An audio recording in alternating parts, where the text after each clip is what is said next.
Oke, yang tadi Terima kasih. kelewat dan nggak apa-apa lah ya. Jadi tadi ini kenapa ini api ini yang bentuk yang paling tajam, menyengat. Ya. Sedangkan ini bentuk yang di antara kelima bentuk ini yang paling gampang bergerak, paling mudah mengalir, menggelinding mudah. Jadi ini air. Yang lainnya silakan cari analoginya. Ya. Nah, jadi tujuan kita adalah melihat kenapa hanya ada 5 ini. Ya. Nah, sebelum itu kita mesti melihat dulu ini.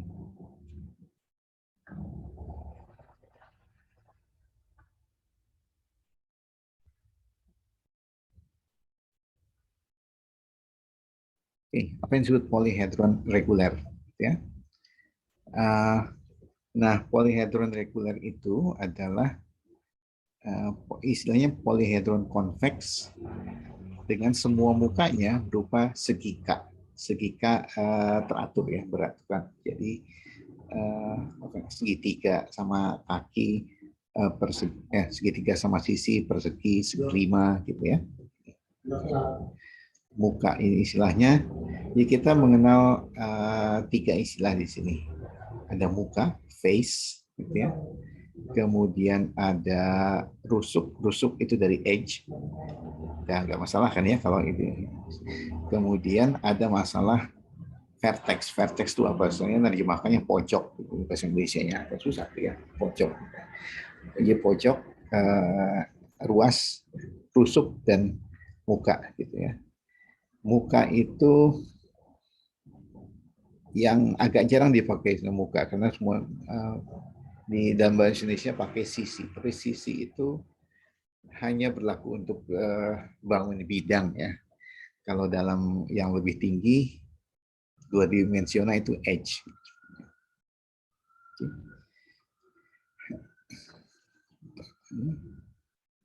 Saya lupa definisi ininya sendiri mana ya. Nanti saya cari. Polyhedron ya. Oke.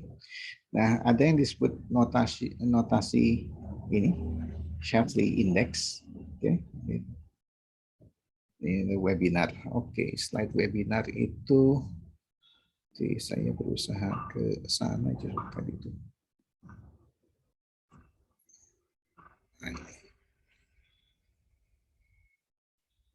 Oke.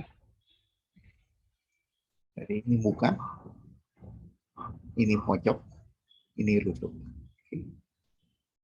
Nah, ini bentuk-bentuknya bisa macam-macam gitu ya. Ini misalnya namanya icosahedron. Kemudian solid. Ini tidak konteks. Oke. Kemudian, nah,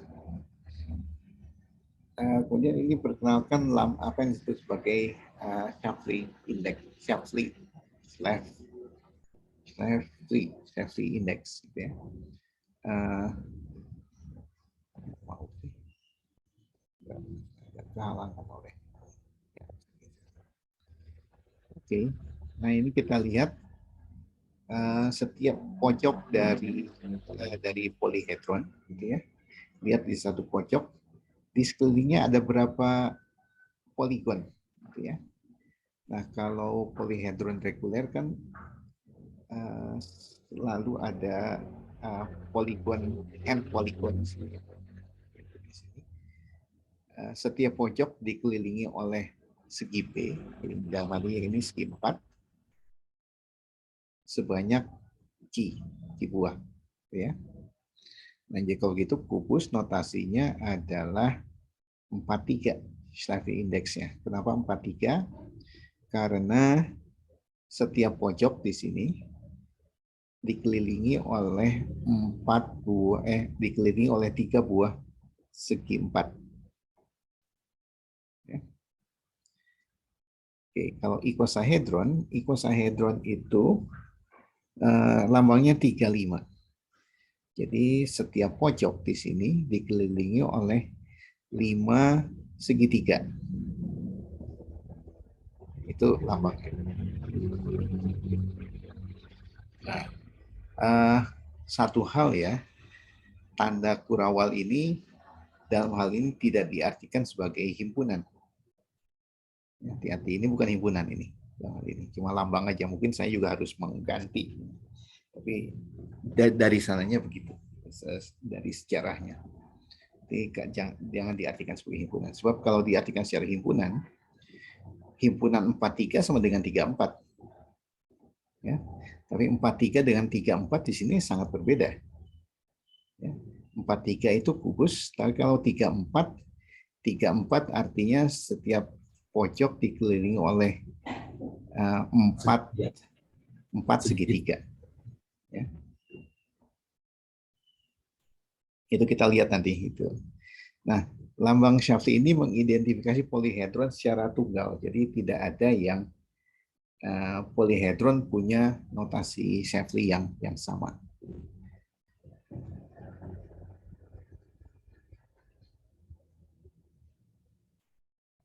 Oke, kita lihat untuk ini kita lihat ada apa saja yang kita kenal.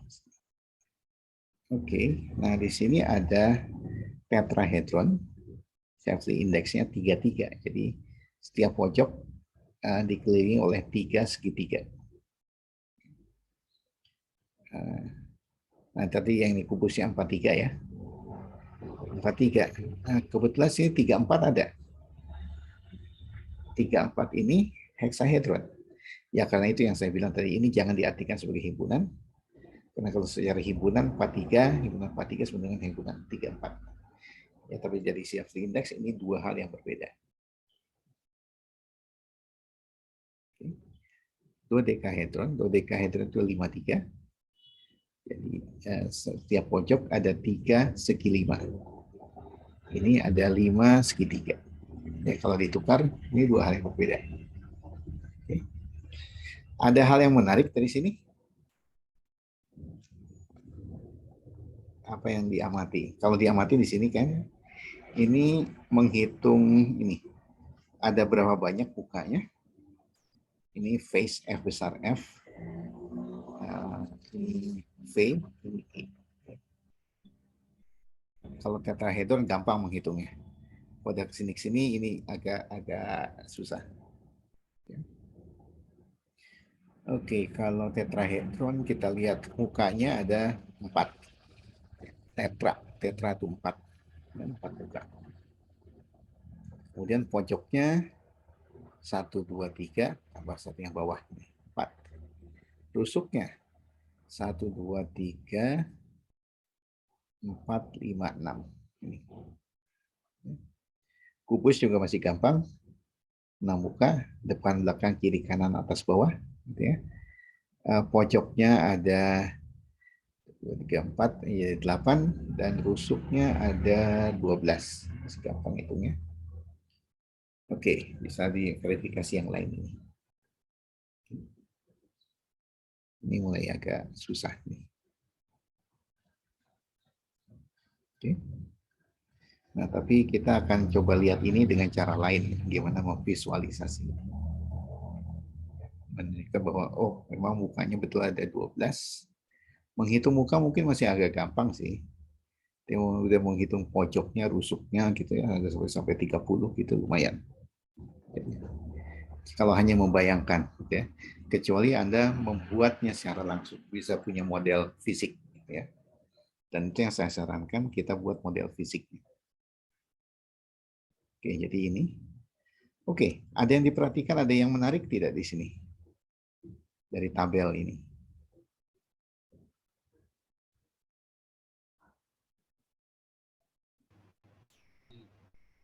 Selisih dari ini, Pak. Vertex ditambah face dikurang edge-nya selalu sama. Nah, itu kita akan bicarakan itu secara khusus gitu ya nanti. Itu terkait dengan rumus, namanya rumus Euler-Descartes. Jadi apa tuh? Nah, ini Ya, Pak.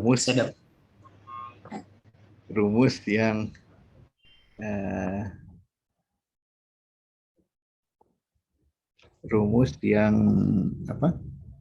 Kalau buat orang tua agak menyulitkan ini. Rumusnya begini. F dikurangi V dikurangi tambah dengan maaf, dikurangi ditambah dengan P, ya. Coba lihat itu. F dikurangi tambah P, jadi F kurangi 4 kurang 6 ditambah 4, ya. Atau jumlahkan menjadi 2 yang atas kurangi yang bawah. Coba maaf Pak, itu P atau Ya. V? V atau P? Nah, itu yang saya bilang, mulai menyusahkan. Pak, saya dapat sesuatu yang unik, Pak. Ya, enggak, ini kita selesai coba ini ya, kita lihat ini. 4 kurang 6 2, 6 8 14 kurang 12 2, 8 tambah 6 12 2. Ini 2 juga semuanya. 20 tambah 12 32 kurang 30 2 juga. Oke, silakan. Tadi siapa yang bicara terakhir? Ya, Henry. Dari tabel ini, Pak, kalau kita berdasarkan tabel ini, kita lihat ketika P dan Q-nya saling kebalik. Jadi kayak misalnya yang kubus itu P-nya 4, Q-nya 3, kemudian heksahedron P-nya 3, Q-nya 4, muka dan pojoknya itu saling kebalik, Pak. Itu kalau di kubus mukanya 6, sedangkan di heksahedron pojoknya 6, kemudian di kubus pojoknya 8, di hexahedron mukanya 8. Begitu juga untuk dodekahedron sama ikosahedron. Iya, betul, pengamatan yang tajam itu ya. Jadi kita lihat sini. Yang gampangnya gini.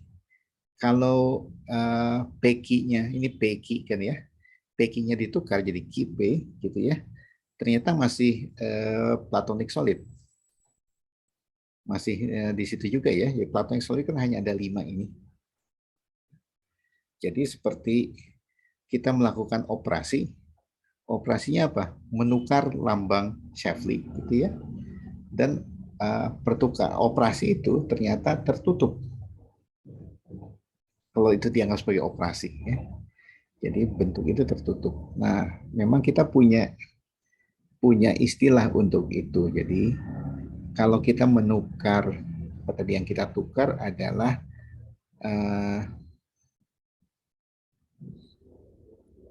pojok dengan muka, pojok dengan muka dengan pojok ya kita tukar.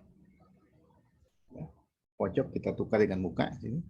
4 tukar nggak masalah. 6 tukar ya.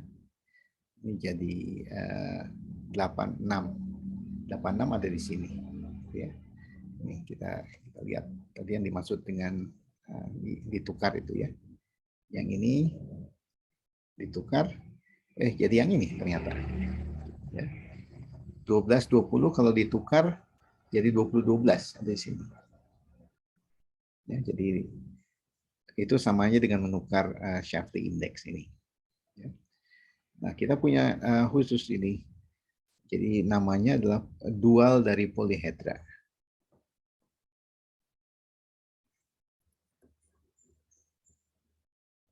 Dual dari polyhedra itu adalah didapat dengan cara menukar muka dengan pojok. Ya.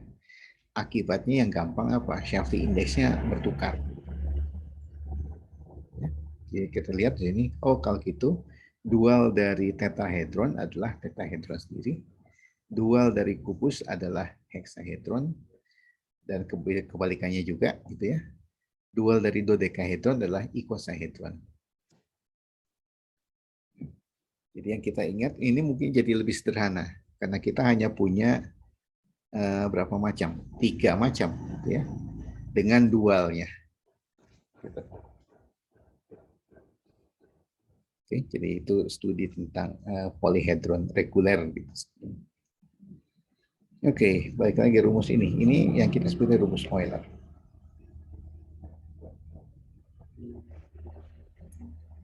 Ada yang menyebut rumus Descartes lagi. kalian nanti saya berikan aja slide-nya ya, ceritanya kenapa kemudian disebut rumus Descartes juga gitu ya. Nah, ini yang saya bilang, rumus ini akan menyulitkan buat orang Sunda gitu ya. Bisa kebalik-balik bentar. Ini rumus PEP. Kalau saya bilang di kelas, oh ini rumus PEP ini. Untung tanda F dengan tanda V ini tandanya sama, plus-plus gitu ya. Coba kalau plus sama minus ketukar gitu ya, jadi nggak akan betul-betul rumusnya gitu ya. Ini dari polyhedra. Nanti kita akan coba explore lebih lanjut ya.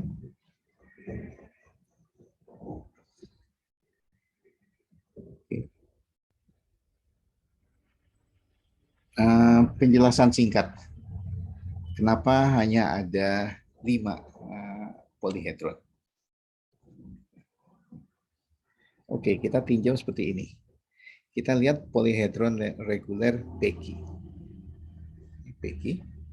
Jadi PQ-nya lebih dari 3 di sini. Ya. Kenapa lebih dari 3? Di pojok sembarang ini PQ-nya harus lebih 3. Oke. P kan segi kan, segi P. Ya. Ini segi P. Ya paling sedikit segitiga. Ya, jadi P-nya memang paling sedikit 3. Oke. Kenapa Q-nya sekarang hanya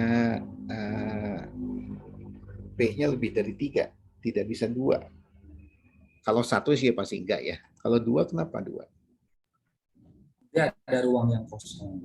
Ada bagian yang kosong. Nah, saya lupa kenapa 2 juga nggak boleh ya. 2 segitiga misalnya. Kita lihat nanti, mungkin kita dari ini. Oke.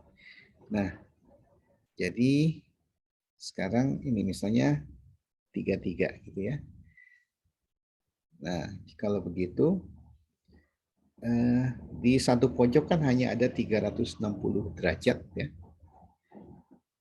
Karena kita harus menyusun di pojok itu, jadi ada 360 derajat sekeliling ini. Oke. Nah, jadi kalau begitu, kalau tepat 360, ya, kalau 360 ada masalah sini. Oke. Nah ini contoh aja. Kalau 3 tuh kita punya begini. Ya. Jadi segitiga, 3 segitiga. Ini 4 segitiga. Ini 5 segitiga. Dan ini 6 segitiga. Gitu ya. Defect itu adalah kekurangan sudutnya supaya jadi 360. Jadi kalau begini, defect-nya segini nih, 180 derajat. Ini defect-nya 120. Ini defect-nya 60, ini defect-nya 0. Semua terisi. Oke. Nah, kemudian kalau segi 4 ya, segi 4 ini 3 segi 4 defect-nya ini. 4 segi 4 tidak ada defect. Segi 5 berapa nih? Segi 5 ya 3 segi 5 bisa. Defect-nya masih ada. Oke. Defect-nya kurang dari sudut dalam ini ya. Jadi udah nggak bisa ditambah lagi. Ini maksimal.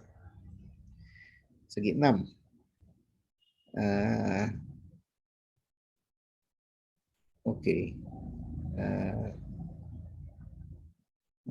3 segi 6 di sini. Oke, jadi ini gini. Ini, ya. 3 segi 6 di sini udah defect-nya 0. Nah, kemudian kalau defect-nya 0 gitu, ini kan nggak mungkin ditekuk gini ya. Maunya kan, nah ini kan disambung nih, misalnya yang 3 nih. Ini mau dilem ke sini. Ini dilem ke sini. Ya, ini dilem sini. Ini nggak bisa nih. Kalau kita lem ini jadi terbentuklah ini apa? Bentuk segitiga, bentuk 3 dimensi. Nah, jadi ini jumlah sudut segi P yang bertemu di satu pojok haruslah kurang dari 360. Jadi harus ada defect.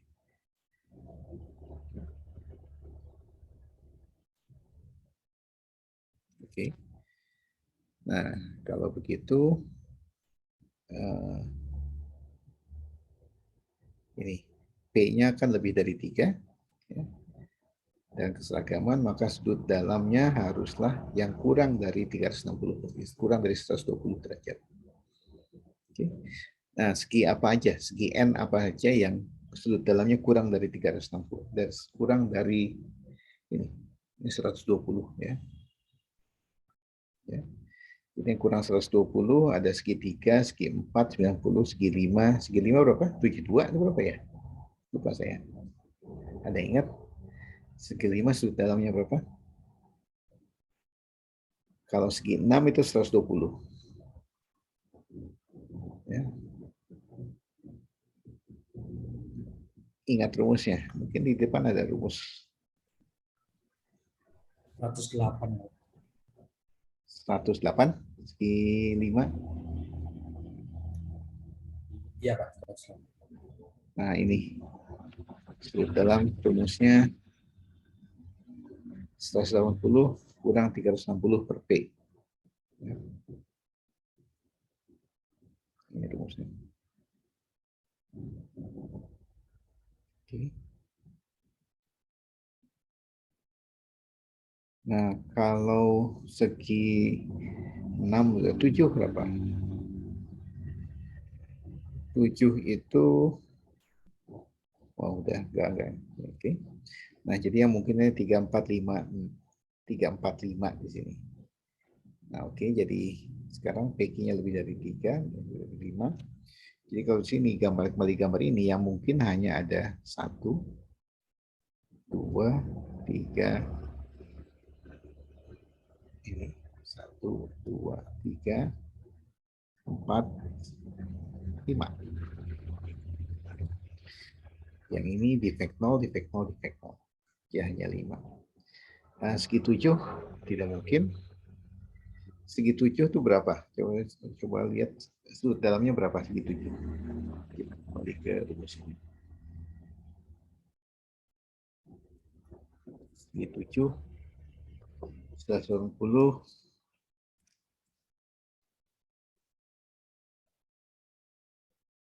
360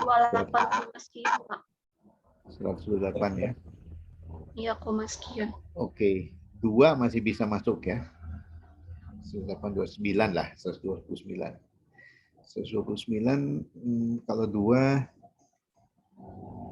karena harus ada minimal harus ada 3, jadi harus 3 kali 129. Tidak boleh lebih dari 360. Ya. Tapi 3 kali 129 sudah lebih dari 360. Ya, jadi itu tidak mungkin. Oke, segi 8 lebih-lebih lagi. Oke, jadi kalau gitu memang yang mungkin hanya 5 ini. 1, 2, 3, 4, 5. Ya. Nah, ini sekedar justifikasi hitung-hitungan dari ini aja nih. Dari sudut dalam dan defect. Gitu ya. Ini menunjukkan bahwa hanya ada 5.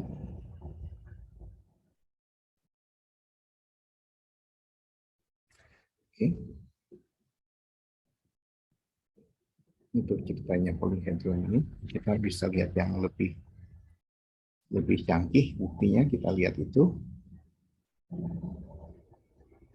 Nah, ini ceritanya kenapa ini Descartes itu kan kita kenalnya geometri analitik ya. Sedangkan rumus ini Euler itu sudah berbeda hampir 200 tahun itu. Descartes itu 1509 sekian gitu ya, 16 awal. Euler itu sudah 17 akhir gitu ya. Ada hampir 200 tahun. Nah, ini masalahnya si Descartes itu agak buku catatan matematiknya itu tidak ditulis dengan secara umum seperti biasa, tapi dipakai kode, ya. Kode pakai sandi, gitu ya, sehingga orang nggak bisa baca. Nah, akhirnya sekitar 50-60 tahun kemudian ada yang bisa baca, itu Leibniz. Ya. Ini yang bisa baca. Dan apa yang didapat oleh Leibniz, ini catatan-catatan Leibniz-nya ada. Kelihatan nggak nih angka ini? 4, 6, 8, 12, 20. Terus 4, 6, 4, 8, 6, 20. Ini ya, 4, 6, 8, 12, 20. Ingat yang ini?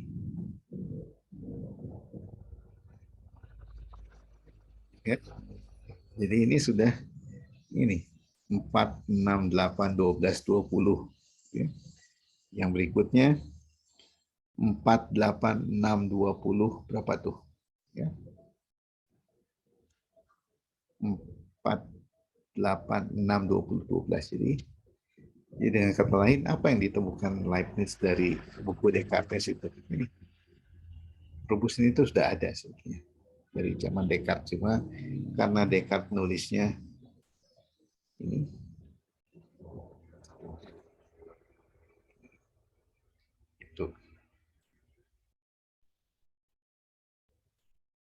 itu baru ditemukan tahun 1987. Fakta itu ternyata. Buku catatan Leibniz ini baru ketemu tahun segini. Jadi tahun segini orang baru tahu bahwa si Descartes itu sudah menemukan rumus itu tahun segitu.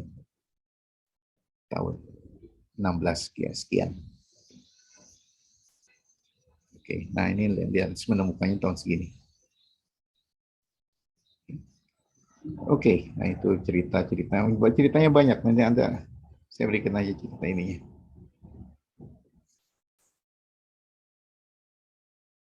Ini saya ada buktinya yang lain lagi.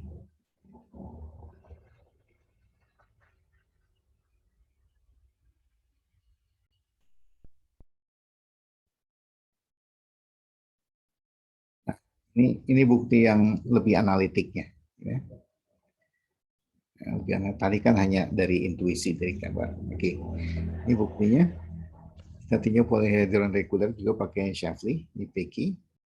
Dengan banyaknya muka, pojoknya berturut-turut dilambangkan dengan ini. Banyaknya muka, banyaknya pojok vertex, banyaknya rusuk E. Yang Peki-nya masih paling sedikit 3. Oke. Nah, kalau dibongkar, maka kita akan dapat kesamaan seperti ini. P kali KF. Kenapa? Lihat di satu pojok. Di satu pojok itu ada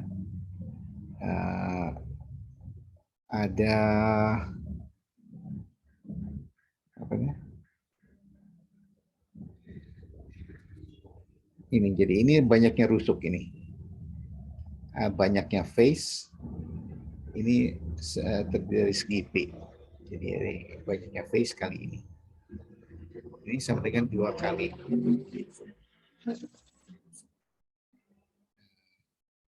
Karena kenapa begini? Karena setiap rusuk itu sebetulnya merupakan ini. Setiap rusuk kan ini segi 4, yang satu ini segi 4. Setiap rusuk merupakan rusuk dari dua segi N yang lain. Ini kenapa ada 2? Kenapa ada key di sini? Vertex. Kenapa key? Misalnya lupa.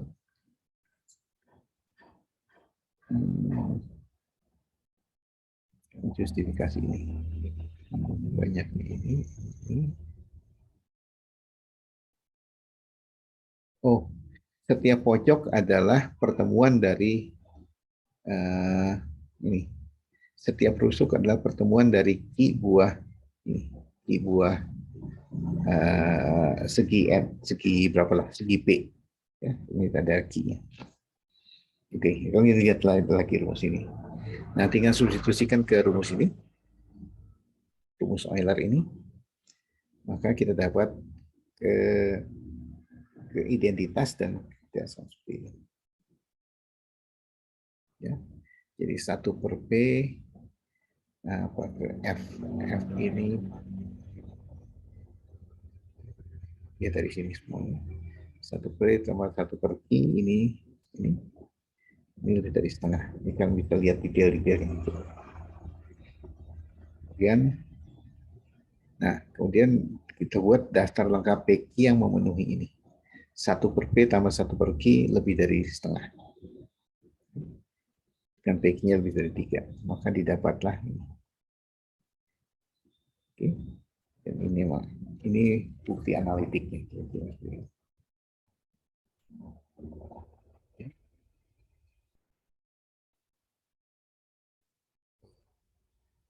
Ini karena bukan yang isi dari kuliah, ini dari webinar waktu itu ya. Nah, kenapa si Descartes menyembunyikan itu? Karena ini. Yang kedua dulu. Penemuannya tentang Platonic Solid ini mendukung teori kosmologi Kepler dan Copernicus yang sudah di-ban oleh gereja. Kenapa itu ceritanya? Ada model kosmologi yang dimana matahari dikelilingi planet, gitu ya, yang rasio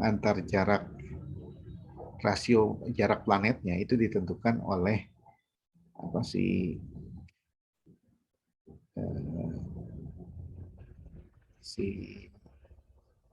lingkar dalam lingkar luar dari bola dalam bola luar dari Platonic Solid. Nah, sedangkan Descartes ini orang religius, dia di pro gereja, tapi dia tahu penemuannya itu mendukung teori yang di-ban oleh gereja, gitu ya. Dan dia ingat, dia juga tahu, dia kenal Galileo itu di zaman Inkuisisi ya, jadi dia nggak mau cari perkara, gitu ya. Akhirnya disamarkan tulisan-tulisannya. Itu ceritanya. Oke.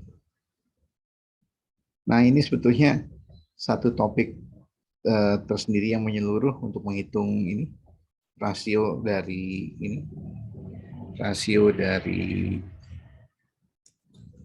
jarak antar planet ini lewat Platonic Solid. Itu jadi tesis S2 pengajaran yang lalu yang sama saya tahun kemarin.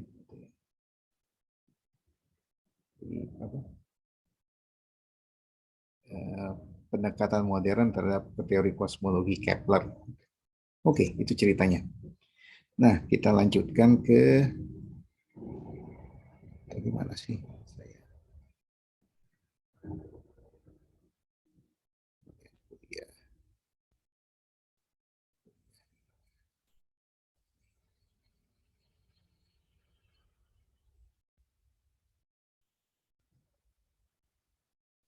Nah, ini baru, kan ini slide kuliah, ya, baru definisi.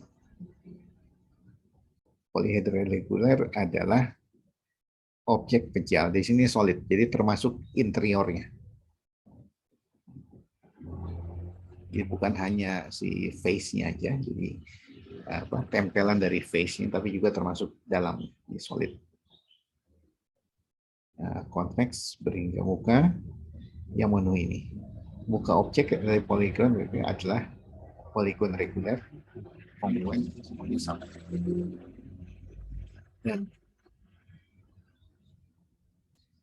dalam satu polyhedra, ini sama banyak muka bertemu pada setiap vertex. Jadi setiap vertex itu dikelilingi oleh poligon sama banyak. Tadi. Ya. Dua muka polyhedra reguler bertemu pada edge. 3 atau lebih dari edge bertemu pada suatu vertex.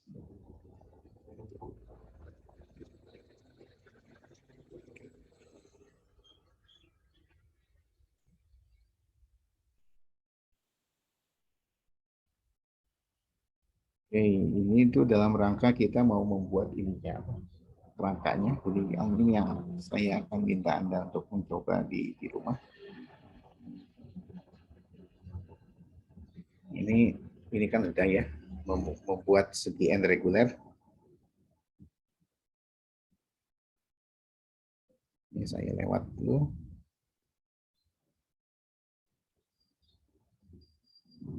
Ya, segi 5 sudah.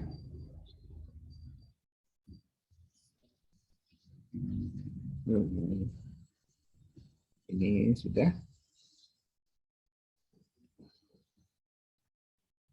Oke.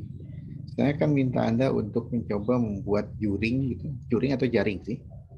Net gitu. Net terjemahannya jaring. Ya. Di sekolah kita sebut juring gitu ya. Gunakan kertas yang agak tebal di sini. Pada dasarnya ini kita ingin membangun ini, kenapa? Karena kita ingin Anda bisa menghitung, yakin menghitung berapa banyak sih muka, rusuk, dan vertex dari platonic solid ini. Buat juringnya.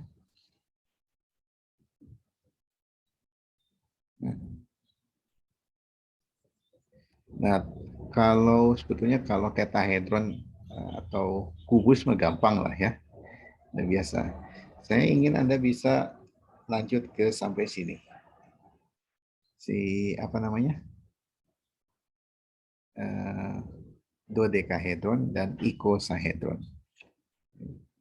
Jadi di sini yang ini 53 ini. Ya. Vertex ini jadi ada 3 segi 5. Jadi 53. Ini juringnya. Saya ingin Anda coba buat ini pakai kertas gitu ya. Ini juring untuk ini.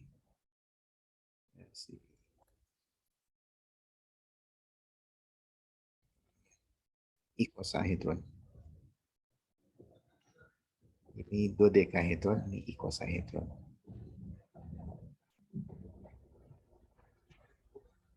Itu ceritanya. Buat ini. Sebetulnya kalau Anda punya ini yang paling klasik ya, paling dalam arti paling primitif juga. Anda bisa membuat ini dari karton gitu ya.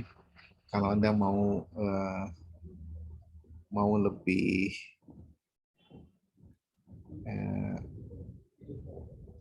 eksploratif, sebetulnya bisa main pakai ini. Waktu itu saya buat di sini nggak ya?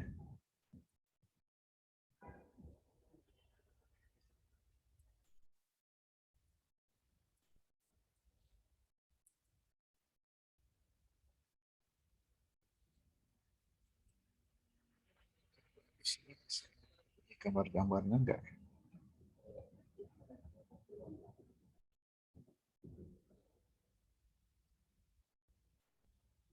Polyhedron reguler. Ya tadi. Oke.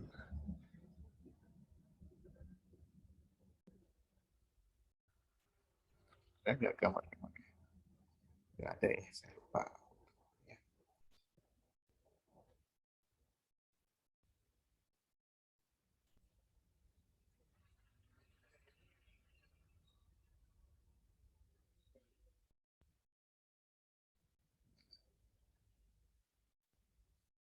Saya bisa tunjukkan, cuma ada di tesis itu sih. Sebentar. Mungkin ada. Oke. Nah, yang lain yang bisa Anda lakukan adalah seperti ini. Kita gambar aja di ini.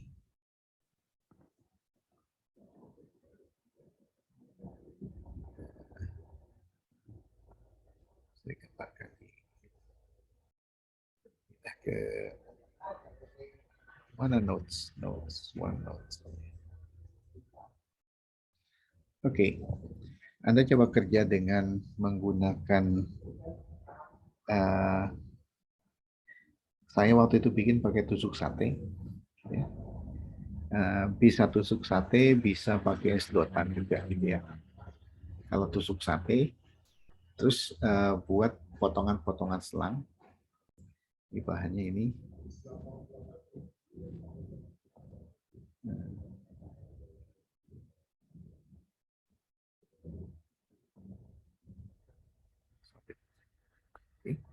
Ini bahannya di sini selang air, dipotong-potong, kemudian tusuk sate. Oke. Pakai apa? Sedotan mungkin bisa, tapi nyambungnya sedotan susah. Selang air gimana? Selang air yang kecil. Yang transparan itu ya Pak? Ya, yang selang ini, selang akuarium. Kecil ini potong-potong, ya. Jadi kita dapat, dan ini bisa di lubang di sini. Misalnya kita buat segitiga gitu ya. Ini kalau segitiga sini satu, di lubang di sini. Ini tusuk sate, tusuk sate, tusuk sate. Ya. Oke. Dan itu yang di gabung-gabung. Oke, jadi caranya begitu. Jadi di lubang di sini. Saya punya sih koleksi fotonya, entah di mana lupa. Nanti saya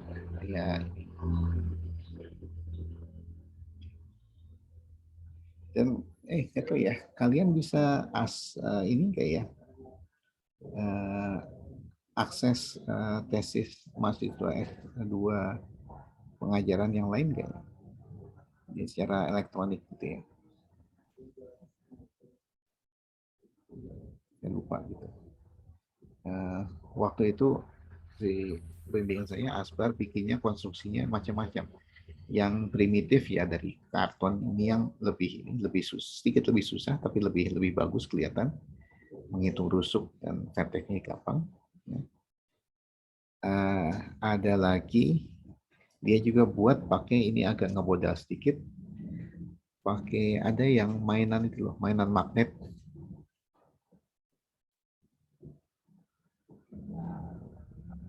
Bola dan apa sih? Bola-bola sama ini yang gini. Batang. Jadi kalau ini batang sama gini. Nah, terus sambung lagi gini batang. Itu juga bisa dipakai buat ini. Nah, cuma kalau untuk yang 2 dekahedron yang besar-besar pakai batang ini berantakan ya, terlalu berat. Jadi memang fleksibel sih sebetulnya ini. Anda bisa coba sendiri sih. Saya carikan gambarnya. Ya. Oke, kira-kira itu. Saya mungkin kasih tugas untuk minggu depan Anda buat jaring untuk dodekahedron dan ikosahedron, gitu ya. Saya tuliskan. Nyerahkannya gimana? Sapit tugasnya. Bikin foto selfie sama ini. Jadi tugasnya gimana ya? Sapit itu foto selfie. Oke, nah saya tuliskan. Jadi kali ini tugasnya tugas ini ya, melatih motorik. Oke. Dan yang analitiknya gimana? Coba detailkan sampai Anda mengerti yang tadi saya bilang bukti analitik dari bahwa hanya ada 5 polihedron reguler itu. Saya bagi nanti slide-nya, saya susun lagi slide-nya supaya jadi satu slide aja, biar banyak banget. Oke, jadi kita besok lanjutkan diskusi ini sedikit dan kemudian maju ke diskusi berikut tentang simetri. Oke, ada pertanyaan? Stop aja rekodnya.